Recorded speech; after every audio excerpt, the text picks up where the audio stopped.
નામદાર ગુજરાત હાઈકોર્ટના આદેશ બાદ ફૂટપાથ પર અને જાહેર રસ્તા પર થયેલા દબાણો દૂર કરવાની કાર્યવાહી સતત ચાલી રહી છે. અમદાવાદ મ્યુનિસિપલ કોર્પોરેશનના એસ્ટેટ વિભાગના નિંદ્રાધીન અધિકારીઓ હવે ધીમે ધીમે જાગી રહ્યા છે અને શહેરના તમામ વોર્ડ, તમામ ઝોનમાંથી દબાણો દૂર કરવામાં આવી રહ્યા છે. દક્ષિણ ઝોન એસ્ટેટ વિભાગ દ્વારા છેલ્લા 2 દિવસથી આ કામગીરી કરવામાં આવી રહી છે. ગઈકાલે પુષ્પાકુંજ ઈદગાહ પાસે વર્ષોથી રોડ પર અને ફૂટપાથ પર દબાણ કરીને ફ્રૂટનો ધંધો કરનાર જે લોકો કરતા હતા તેના દબાણો દૂર કરવામાં આવ્યા છે અને રોડ ખુલ્લો કરવામાં આવ્યો છે. આનો આશય મુખ્ય એક જ છે કે નાગરિકોને ખુલ્લા રોડ મળે, ચાલવા માટે ખુલ્લી ફૂટપાથ મળે અને તેના માટે આ કામગીરી કરવામાં આવી છે. કારણ કે આ કામગીરીનો રિપોર્ટ તેમણે હાઈકોર્ટ સમક્ષ રજૂ કરવાનો છે, તે તેમને પણ ખબર છે.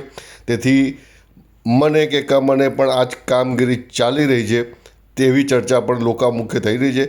જો કે એક બાબત થોડીક ખૂંચે તેવી છે કે અમુક જ વિસ્તારમાં થાય છે. મણિનગર વિસ્તારમાં જ્યાં સિંધી માર્કેટમાં ટીપી રોડ પર દબાણ થઈ ગયા છે, તે સિંધી માર્કેટ તરફ જતાં તમે જાઓ, આપણે જઈશું તો એએમટી બસ સ્ટેન્ડની પાછળનો ભાગ અને સત્યમ ટાવરની ફૂટપાથ વચ્ચેનો જે ભાગ છે ત્યાં પણ દબાણ થઈ ગયા છે. રેલવે સ્ટેશનની સામે પણ અઢળક દબાણ છે, તે દૂર થતા નથી. કાંકરિયા લિજ્જત ખમણના જે દબાણ છે તે જ્યાં ફૂટપાથ પર પાર્કિંગ થાય છે, લિજ્જત ખમણના ગ્રાહકો ફૂટપાથ પર પાર્કિંગ થાય છે, તે પણ દૂર થઈ જાય તેવી લોકોને અપેક્ષા છે. જય હિન્દ, જય ભારત.